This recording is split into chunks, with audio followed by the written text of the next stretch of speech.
සාත්තු නිවාසේ සිනිඳු මිතුරිය. ඔයා මොකක් හරි කතන්දරයක් දන්නවද?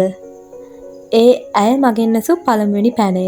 සාත්තු නිවාසේ හැම කෙනෙකුගෙන්ම කතන්දරයක් දන්නවද යසන අලුත් නිවාසිකයෙක් ගැන මම අසා තිබුණත් ඒ නිවාසිකයා තාරුණ්‍ය අගභාගයේ ඉන්න කාන්තාවක් ලෙස මම මවාගෙන ඔන්නේ නෑ. බලාපොරොත්තු නොවුණු තැනකදී හදිස්සියයි මුණ ගැසීමත් ඇගේ ප්‍රශ්නයක් නිසා මම මුල් වතාවේ ගොළු වුණා. තප්පර කිහිපයකට පසු මම හිස දෙපසට වැනුවේ. ඇත්තටම මා දන්නා කිසිම කතාන්දරයක් එවෙලෙ සිහිපත් නොවු නිසයි. අරත් මට කතන්දරයක් කීම වෙනුවෙන් නතර වෙන්නට වෙලාවක් තිබුණේ නෑ.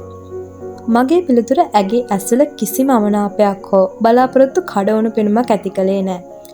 ඈ කතන්දරයක් නොදන්නා මා ගැන අනුකම්පාවෙන් මෙන් මා දෙස බලා නිහඬව මා පසු කර ගොස් තවත් නේවාසිකයෙකුගෙන් ඒ ප්‍රශ්නයම ඇසුවා. ඒ වාරේ නම් ඇගේ වාසනාවට ඔහු ඇය අසල නවතිනවත් ඔවුන්ගේ කතාබහ බොහෝ කල් හඳුනන අය මෙන් ගලා යනවත් මම දුටුවා. සමහර විට ඔහු ඇයට කතන්දරයක් කියා දෙන්නට ඇති. ඇත්තටම ඊළඟ දවසේ මම ආයෙත් නම් ඇගේ ප්‍රශ්න ඉස්සරහා ගොළු නොවන වගට දිවුරලයි ඈ ළඟින් ඇවිදගෙන ගියේ. වෙන එකක් තියා කල් තියාම සූදානම් කරගත් කතන්දරයක් පවා මගේ ළඟ තිබුණා. ඇය මගෙන් කතන්දරයක් දන්නවාද ඇසූ සැනින් අපොයෝ මම ඇති තරම් කතන්දර දන්නවා. ඔයාට ඕනේ නම් මේ දැන් උනත් මට කතන්දරයක් කියා දෙන්න පුළුවන් කියා ආඩම්බරයෙන් සහ විශ්වාසයෙන් පපුව පුරවාගෙන කියන එකයි මගේ සැලසුම උනේ. ඒත් අවාසනාවක මහත එදා ඇගේ ප්‍රශ්නේ වෙනස් එකක්. ඔයාගේ පළවෙනි පෙම්වතා මොන සුවඳද? ගොළු වීම. ඔන්න ආයෙත් ඒක ආවා. මම ඇය ළඟ නැවතිලා ඇගේ ප්‍රශ්නෙට පිළිතුර කල්පනා කළා. ඇත්තටම මගේ පළමු පෙම්වතා මොන සුවඳද? දශක ගණනාවකට පෙර මා පෙම් කළ ගැටවරයෙකුගේ සුවඳ කොතරම් උත්සාහ කළත් මතක් කරගන්න මට හැකි වුණේ නෑ. බොහෝ විට ඔහු ළඟින් එන්නට ඇත්තේ පාසල් කමිසයක සුවඳ. නැත්නම් මා මුණ ගැසෙන්න එන දවසක ලදරු නැගණියකින් සොරාගෙන ඇඳුම පුරාම හලාගත් කොලොන් වර්ගයක සුවඳ. ඒත් මට හැබෑවට මතක නෑ. ඔයා යාගේ සුවඳ අමතක කළාද? ඈ තොල නොපිටට පෙරළුවා. එක්වරම මට දැනුනේ වරදකාරී හැඟීමක්. එහෙනම් ඔයා දන්නවද පස්වෙනි ඍතුවේ නම? ඇය මට පෙන්වන්නේ ඇඟිලි 4ක්. ඒත් මම ඇයව නිවැරදි කරන්න ගියේ නෑ. මම දන්නවා ඇය පෙන්වන්නේ 5 වග. ඒත් අවාසනාවට වගේ මම දැනගෙන හිටියේ මල් පිපෙන වසන්තයක්, දිගම දිග උණුසුම් දහවල් කාලේ තියෙන ගිම්හානයක්, කොළ හැලෙන හේමන්තයක්, ලස්සනටම තරු දකින්න පුළුවන් සිසිරයක් ගැන විතරයි. මගෙන් පිළිතුරක් නැති තැන ඇය සිනාසුණා. පස්වෙනි ඍතුවට නමක් නෑනේ. ඒකේ තියෙන්නේ අපිට අමතකුණ දේවල්. අමතකුණ මතක හැම එකක්ම. ඔයාගේ පෙම්වතාගේ සුවඳත් එහෙ ඇති. ඇගේ සිනිඳු හිසකේ කඳුකර සුළඟ ගසාගෙන යනවා.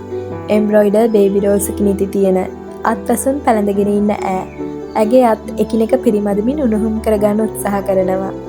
ඇගේ මෆ්ලරයේ කොනක් ලිහිල් වෙලා සීතල කඳුකර සුළඟ එතනින් ඈතුලට කාන්දු වෙනවා. මම හෙමින් සිව්වේ මෆ්ලරේ සකස් කළා. ඈ ස්තුතියක් ඇඳුණු බැල්මක් මා වෙත හෙළුවා. මං ඔයාට රහසක් කියන්නද? මට තාමත් මගේ පළවෙනි පෙම්වතාගේ සුවඳ මතකයි. තරුණ කතන්දර කියන්න. මා කතන්දර කියන්නෙක් විදියට ජීවත් වුණු දවස්වල මිනිස්සු වැඩියෙන්ම ආස කළේ ප්‍රේම කතා අහන්න. ඉතිහාසගත යුද්ධ, රාජකීය පෙළපත්, පුරාණ මායාකාරියන්, ආකාශ වස්තු, දේශාටන වාර්තාවලටත් අසාමාන්‍ය ඉල්ලුමක් තිබුණා. ඒත් එයා උනන්දු වුණේ වෙනස්ම දේවල් හොයන්න. මීට කලින් කිසිම දවසක වෙන කවුරුත් නොහිතපු කාරණා ගැන හිතන්න. රොබරෝසියා මල්වලට තප්පර මල් කියලා කියන්නේ. ඔයා හිතන විදිහට මරණයෙන් එහා පැත්තේ තියෙන දූපතක්ද, කඳු වැටියක්ද, උද්‍යානයක්ද? එයාට ඕනුනේ මම හැමදාමත් කතන්දර කියන්නෙක් විදිහට ජීවත් වෙනවට. දවසේ අන්තිම රේලිය කඳු වස්සෙන් නොපෙනී යනතුරු හේවණලි වැටුණු ගහක් යට ඉඳගෙන නන්නාදුන්න සංචාරකයින්ට කතන්දර කියනවට. එයත් එතකොට මල්ලන් ඉඳගෙන මට අමතක වෙන තැන් මතක් කරන්න අපිට තේ හදා දෙන්නත් පොරොන්දු වෙලා හිටියා. ඒත් ජීවිතේ ගලාගෙන ගියේ අපි තෝරගත් මාවතේ නෙමෙයි. අපි දැකපු හැම හීනයක්ම අපේ අත්වලින් ගිලිහිලා ගියා. අහිම්වීම කියන වචනේ තේරුම හරියටම මට උගන්වමින් ඇය අතුරුදහන් වුණා. ඊට පස්සේ ලෝකේ හැම කතන්දරයම අමතක වෙලා ගියා. මම ආයෙමත් කතන්දර කියන්නේ. හැම හැන්දෑවකම මිදුල එක්රැස් වෙන සංචාරකයන් අතරේ මම ඇගේ මුහුණ සොයනවා. ඇය නැහැ. මට කියන්න කතන්දරත් නැහැ. කොතැනකදී හෝ ඔබට ලෝකයේ සියලුම කතන්දර හංගාගත් දෑසක් ඇති බොළඳ කෝලංකාරියක් හමු වුණොත් ඈ එනතුරු කෙනෙකු මග බලාගෙන ඉන්නා බව කියන්න. ශෝකජනක දෑසකට එමින් බැඳුණු තරුණයා. ඇයට තිබුණ විශාල දුක්බර ඇස්. ඇගේ ඇස්වල ඈ hina වෙන වෙලාවට පවා ශෝකයක් තැවරිලා තිබුණා. මම කවදාවත් ඊට හේතු හොයන්න ගියේ නෑ. ඒ ඇයි කියලා කවුරු හරි ඇහුවොත් මට දෙන්න තියෙන එකම පිළිතුර උනේ මම ආදරය කළේ ඇගේ ශෝකජනක ඇස්වලට කියන එකයි. අපි මුණ ගැහුණේ හම්බෙන් එක්තරා දවසක අපේ ඇස් එකිනෙක ගැටුණු තප්පර කිහිපයකින් පස්සේ ඇයව නැවත දකින්නට ලැබේවියයි මම කවදාවත් සිතුවේ නෑ. ඒත් ඒ නැවත මුණ ගැසීම සිද්ධ වුණා ඒ කඳුකර තැනිතලාවක සත්තු සුබ සාධන කඳවුරකදී. මම උන්නේ තුවාල වුණු කුඩා බලු පැටියෙකු. ඔහු සැඟවුණු තැනින් ඉවතට ගන්න උත්සාහ කරමින් එතන අත්හැර දැමුණු කර්මාන්ත ශාලාවක අබිලිදෑ දමන තැන බරති ලෑලි වීදුරු කටු සහ ලෝහ තාඩු අස්සේ බලු පැටවා තව තවත් ඇකිලී සැඟවෙමින් උන්නා. ඒ අතරේ මම ඇයව දැක්කේ. දුටු විගසම අපි අඳුනගත්තා. ඒ අපි වග හෝරාවකට ආසන්න කාලයක් මගේ උපරිම කරුණාවන්ත කටහඬින් කතා කළත් පිටතට නොආ සිගිත්තා කැමැත්තෙන් වාගේ ඇගේ දෑත්වලට ආවා. විශ්වාස කළ නොහැකි තරම් පුදුමාකාර මුණ ගැසීමකින් පසු අපි දෙදෙනාම දැනගෙන උන්නා. ඉතා කෙටි කාලයකට හෝ අප එකිනෙකා වෙත බැඳෙන්න යන වග.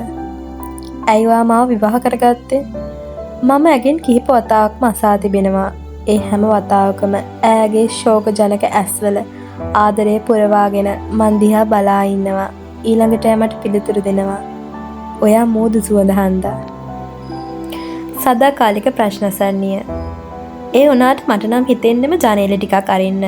ඒගොල්ලෝ උමුතුවෙන් කලවර වැටුණාම අහස කොච්චර ලස්සනද? බලාකුළු නැති අහසක දාස් ගානක් තාරකා පායලා තිබෙන හැටි ඒගොල්ලෝ කවදාවත් දැකලා නැති වෙති. දැක්කනම් මට එළියට බහින්න එපා කියන්නේ නෑනේ.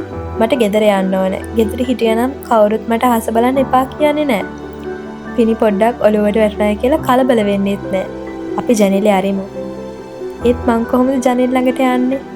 කලවර අස්සෙන් හැම තැනකම අමුතු එලි වගේක් පාවෙනවා. මගේ කොණ්ඩෙත් පැටලෙන්න එනවා. අහසේ තරු ඔක්කොම බිමට කටා වැටෙනවද කොහෙද? අයියෝ අපි කොහොම හරි ඒගොල්ලන්ව බේර ගන්න ඕන. මොකද කරන්නේ? මං හයියෙන් කෑ ගැහුවොත් උදව්වට කවුරු හරි ඒවි. හැම තැනම හොඳටම එදියයි. කවුරු හරි මාව හොඳටම තුරුල් කරගෙන ඉන්නවා. එයා හරිම රස්නේ. බය වෙන්න එපාලු මට. එයා ඉන්නවලු. ඒත් එයාට පුළුවන් වේද තරු ටික බේර ගන්න? තරු කඩාගෙන වැටෙනවා. අපි ගිහින් අල්ලගමු. එයා hina වුණා. එයාගේ මූණත් රෑ හස වගේ ලස්සනයි. මං එයාට කැමතියි. එයා ඇඳගෙන ඉන්න රෑ ගවම හරිම සිනිදුයි. තරු එකක්වත් කඩා වැටිලා නැහැ. හැමෝම සනීපෙන් ඉන්නවා. අපි ගිහින් බලලෙමුද? මං හා කිව්වා.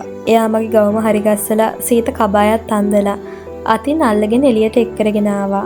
අන්න අහස ඔක්කොම තරු අහසේ එකක්වත් කඩාගෙන වැටිලා නැහැ. බොරුවට මං බය වුණේ. ඉක්මනින් ආපහු යන්න වෙයි. සීත කාලේ රැට වැඩි වෙලා මිදලින් එක නුවන්ටුහුරු දෙයක් නෙමෙයි. ඔයාට හෙම්බිරිස්සාව හැදේවි. ඔන්න එයාටත් අනික් තයගේ උමතුව හැදිලා. තරු බැලුවාම හෙම්බිරිස්සාව හැදෙන්නේ කාටද? අනේ අපි තව ටිකක් ඉමු. හැබැයි එයාමට යමු කියලා කරදර කරන්නේ නැහැ. ඒකනේ මං කිව්වේ එයා හරිම සිනිදුයි. ඔයා දන්නවද සීත කාලේ තරුවල එළිය වෙනදට වඩා වැඩි වෙන්නේ මොකද කියලා? වැඩක් නෑ අනේ. මෙහි ඉන්න කවුරුත් කිසිම දෙයක් දන්නේ නෑ. සීත කාලේ තරුවල එළිය වෙනදට වඩා වැඩි වෙන්නේ සීත කාලේ රැට හුඟක් කළුවර හින්දා. තරු අපි ගැන දන්නවා. ඒගොල්ලන්ට හරීම දුකයි අපි අතරමං වුණොත් කියලා. ඒකයි හුඟක් කළුවර රැට හුඟක් වැඩියෙන් දිලිසෙන්නේ. ඇහෙන්නේ නැද්ද? දිලිසෙනවට අමතරව ඒගොල්ල මහා හයියෙන් මොර දෙනවා. ඒයි පුංචි නෝනා, ඔයාගේ ගෙදර ඔය පැත්තේ නෙමෙයි, මෙන්න මෙහෙ. ඒයි තරුව, මටත් ගෙදර යන්න පාර කියා දෙනවද?